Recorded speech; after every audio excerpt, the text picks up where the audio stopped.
हालात से हार जाना मेरी फितरत नहीं, मैं वो दिया हूँ जो तूफान से डरता नहीं। नमस्ते, मैं विनोद कुमार। मैं आपके सामने एक प्रेरणादायक कहानी लेकर आया हूँ जिसका शीर्षक है दिया और तूफान। एक छोटे से गांव में एक लड़का रहता था जिसके बहुत बड़े बड़े सपने थे, लेकिन उसके हालात बहुत कठिन थे। सभी लोग उससे कहते थे, तुमसे कुछ नहीं हो पाएगा क्योंकि तुम्हारा हालात जो है तुम्हारे साथ नहीं है। एक दिन की बात है, बहुत बड़ा तूफान आया।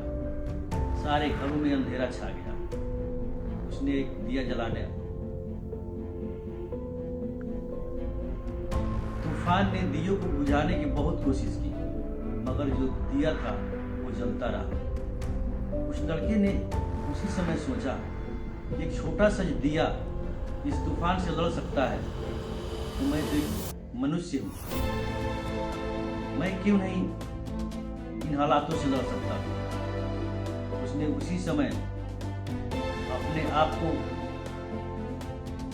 कठिन परिश्रम करने का निर्णय लिया और लगातार परिश्रम करता रहा और एक दिन वह अपने मंजिल को प्राप्त कर लिया। तो दोस्तों, इस कहानी से यही सीख मिलती है, चाहे हालात कितना भी कठिन हो, अगर ठान लिया जाए तो मंजिल प्राप्त हो सकता है। तो दोस्तों, हार तब होती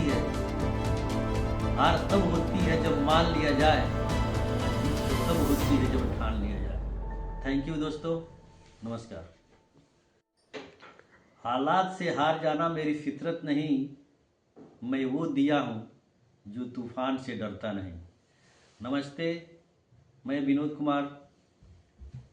मैं आपके सामने एक प्रेरणादायक कहानी लेकर आया हूँ जिसका शीर्षक है दिया और तूफान।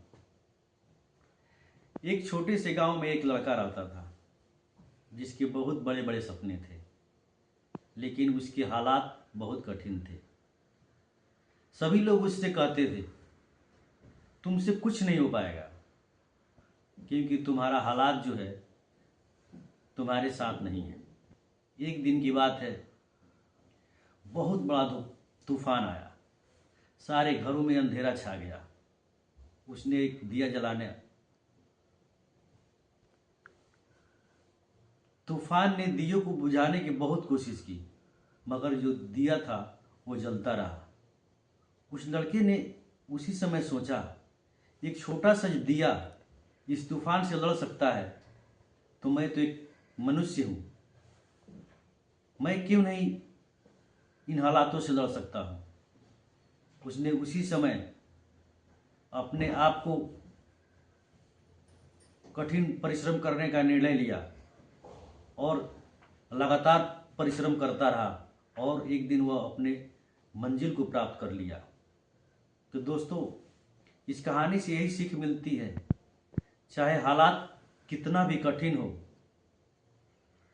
अगर ठान लिया जाए तो मंजिल प्राप्त हो सकता है।